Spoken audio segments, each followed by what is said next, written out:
Hi, it's Rob from the Brush and Boltgun. Today I'm going to be doing a tutorial on how to paint a Sigmarite Mausoleum. Now it's one of the Mausoleum pieces that came with the Mortal Realms magazine, and what I'm going to be doing is the Mausoleum on this video, then we're going to have a video with the base, and then a quick video of how to weather the pair of them once you put them both together. So the first colour that we're using is Citadel Fulgurite Copper. The Mausoleum itself has been sprayed with Citadel Mechanicus Standard Grey first. And so we're going to be applying all the colours onto this Mechanicus Standard Grey. So you want the Fulgurite Copper, a nice smooth layer on the whole of the roof. Now you might have to do a couple of layers because it does streak a little bit when you're putting it on. That's not a problem. Once you've got that first layer down, just leave it to dry, give it a second layer and that should sort it out. It's a fairly thin metallic anyway, so doing 2 layers won't be a problem. And once you've finished that off, we'll go on to the next stage. Next up, we're going to use Citadel Lead Belcher. I'm going to use this for all the little spines and the ridges on the roof, and also the very top of the roof as well, just so that's kind of like a Lead Belcher coloured frame with the copper pieces in between.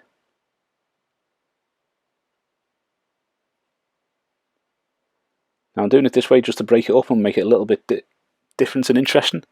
You can just do it all with the Fulgurite Copper and weather it in the same way as we will do later on. But I thought it'd be a bit nicer just to have a little bit of a different colour on the framework for it.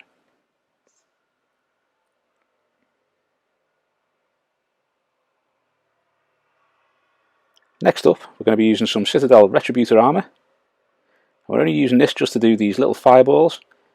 On the front, there's 2 on each end of the building itself. So I'm just going to use this just to do the fireballs, and that'll just make them stand out a little bit because it is quite a nice little detail on there.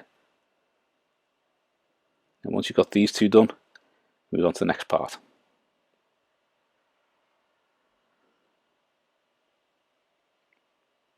Like so.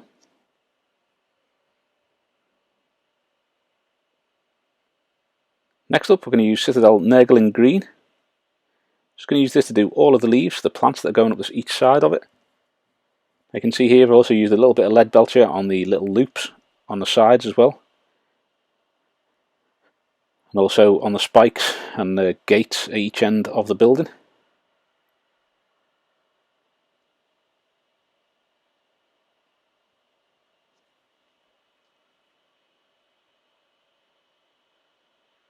And once you've finished off all the leaves, we can go on to the next colour, which should be the flowers. Next up is Citadel Xereus Purple. I'm going to be doing the roses with this colour. Now this is to kind of make it tie in with the Nighthorn that I'm painting, where all the roses are purple. And if they haven't got roses on them, I'm trying to do a little bit of purple on the base somewhere as a little colour just join them all together. So it's fitting to have purple roses growing on the side of the Sigmarite Mausoleum and on the railings and things, which I'll be painting up in another couple of weeks. Just because that ties them all together and it will make them look pretty good when they're all nearby. A bit of a running theme between the graveyard scenery and the Nighthorns. So shading now, we're going to use Citadel Nuln Oil to shade all of the Lead Belcher parts. Now you can give them a good coat of this so that it doesn't have any of the normal silver left. You want it all to be dulled down, looking a bit dirty and grimy. We are going to keep working on the railings with a few different shades and things like that as we go on. But for the time being, just use the Nuln Oil on all the Lead Belcher parts. Now you can move on to the next area.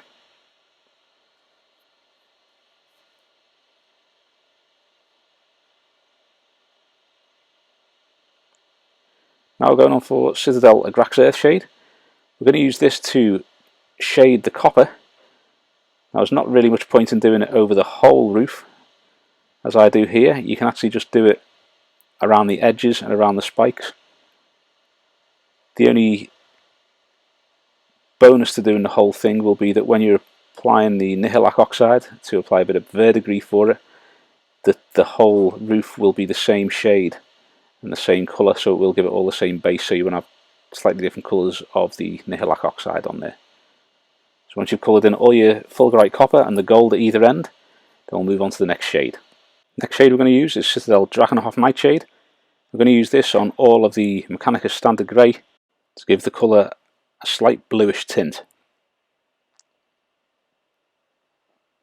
Now I'm painting this pretty much all over the Mechanicus Standard Grey area. As I said earlier, when you do that, it does mean that whenever you're painting over the shade, it'll be roughly the same colour wherever you're painting it. But if you don't cover some areas, it doesn't really matter too much, because it's rock and it's going to have that slightly mottled effect anyway. So now that we've got the blue out the way, we're going to use a little bit of Citadel Athonian Camo Shade. I'm just going to do this on all of the leaves around the roses.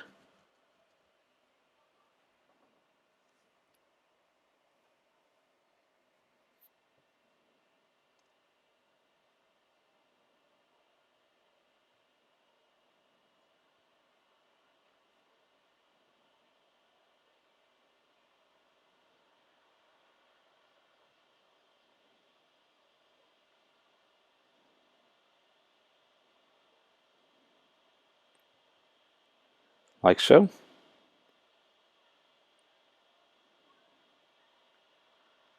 Now we're going to shade the roses, and for that we're going to use Citadel Druchii Violet. That is a very similar colour shade to the Xereus Purple, but there is a slight difference, and it does give a slightly darker shade to the recesses, which is what you're after. So when we reapply the Xereus Purple, in a moment you will have slightly darker areas in those little creases within the roses. A very, very quick layer here, and once it's finished we can move on to the next one. So that's it all shaded. Now we're going to use Citadel Mechanicus Standard Grey, and we're going to start working on the stonework again. So when you're reapplying this, you want to kind of give it a reasonable coating of it, leaving the Drachenhof Nightshade in the recesses, but you also want to make sure that it's not 100% smooth. You do want to have it slightly mottled, maybe some areas where you can see a little bit of the shade showing through on the flat surfaces.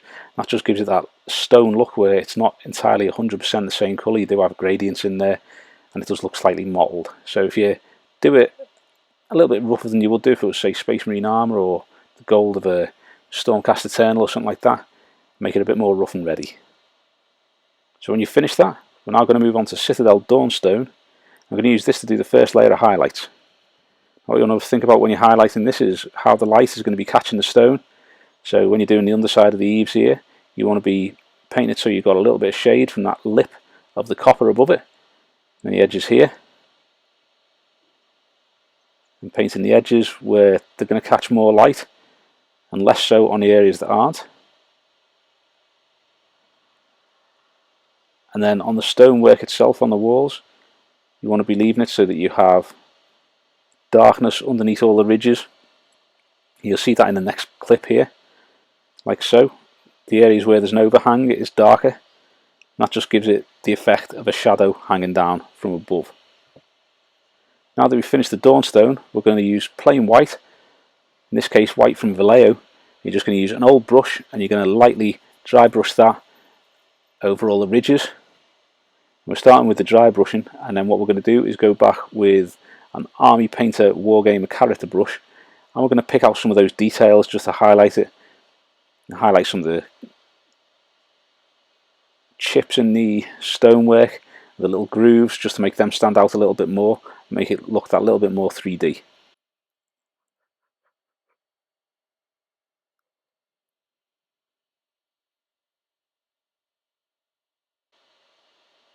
Main thing to remember when you are highlighting is to only do the brush downwards. You want to be getting all that with downward strokes, because that will make it look like the light is catching it more. So here I'm using the smaller brush just to pick out some of the details, like highlighting those ridges there just to make them stand out and make it look like the light is catching each of those stones individually and catching the bottom edge of any of the ridges on the model.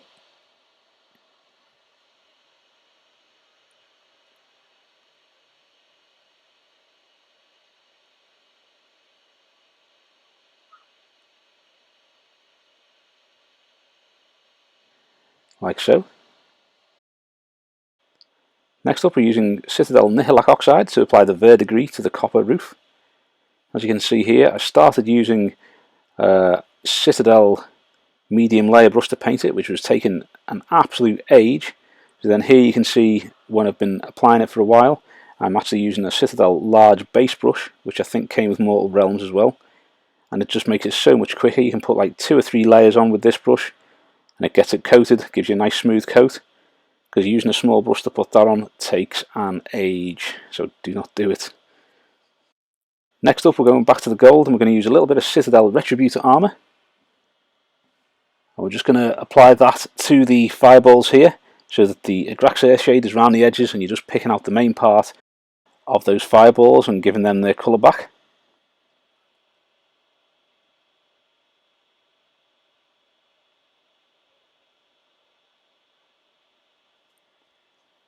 Like so. Now I'm going to use some Citadel Liberator Gold, and this is going to be used as a highlight for that gold. So although there are really small details on it, by highlighting it just gives that little bit more level of detail to the whole thing, makes them stand out a little bit. Will make the overall mausoleum look pretty cool.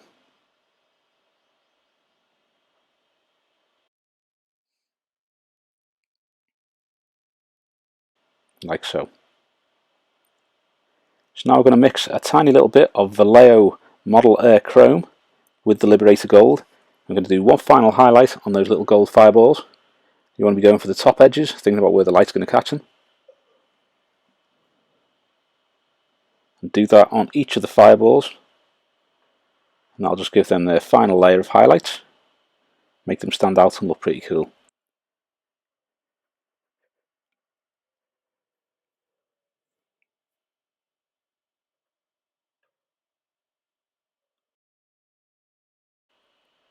Okay, so now we're going to use a little bit of Citadel Xereus shade. And all we're going to use this for is to reapply these cracks in the copper. Very, very quick layer, but just to make those details stand out a little bit more.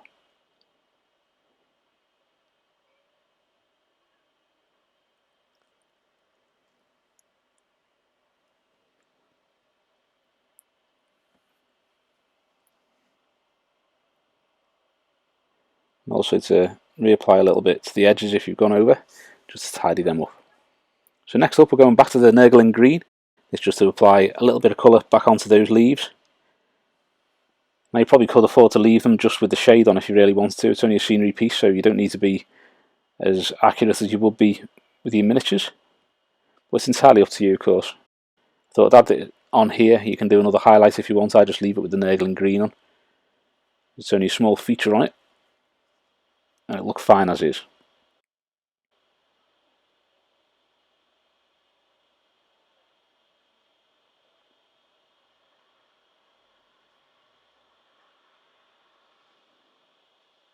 Now we're going to use Citadel Xereus purple. I'm going to start working on those roses again. So you want to be getting the most part of each of the petals there, just making sure you're leaving the Drucci violet within the recesses of each rose.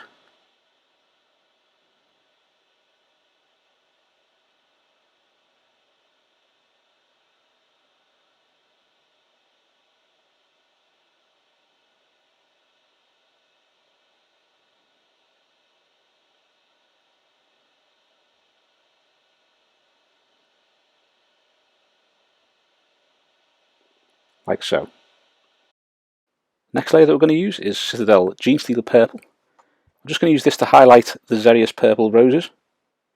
So you want to be doing enough Genestealer purple that you can see it, but you want to make sure that you're leaving some Xereus purple and also the Drucci violet in the recesses.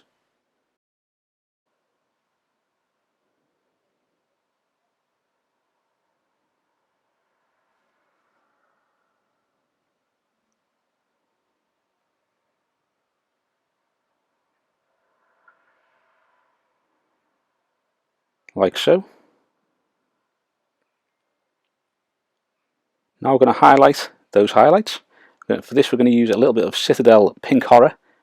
Now I'd usually use Emperor's Children, but the Pink Horror is a slightly darker pink. It's not quite as bright. I think it fits quite well with the roses. So you're just going to put a bit of a highlight on each of those areas of Genestealer purple.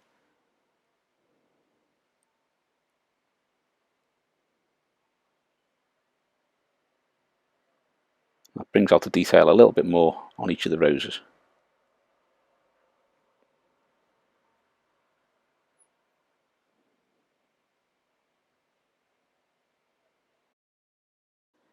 Now we're going to continue working on the metalwork at the top. We're going to use some Citadel Seraphim Sepia to add a little bit of weathering to it. As I said at the start, I'm going to be doing weathering to this metallics at the top here. So we've got the verdigris on the copper, we're doing a bit of weathering on the lead belcher here, and then we'll be coming back once we finish the base to do some weathering on the actual stonework itself.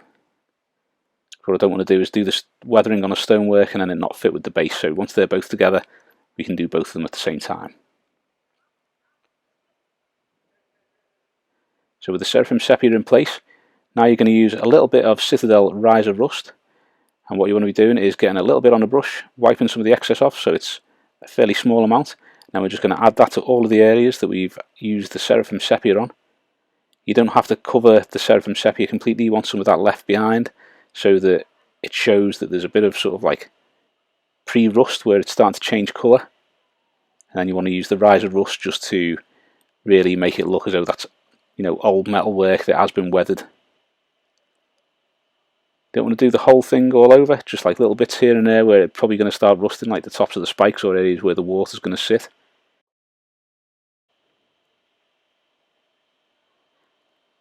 And we'll just carry on doing that until it's all done. And this is the finished mausoleum. So as I say, we're going to do the base next, and then we'll do weathering on a pair of them. But I'm going to add this technique to all of the mausoleum pieces. I'll do a fence in a week or two, see how that looks. Thanks for watching. I hope you've enjoyed the video, and if you have, please give it a thumbs up and subscribe to the channel so you don't miss any future content. Also, think about subscribing to some of our other social media linked below. Thanks very much.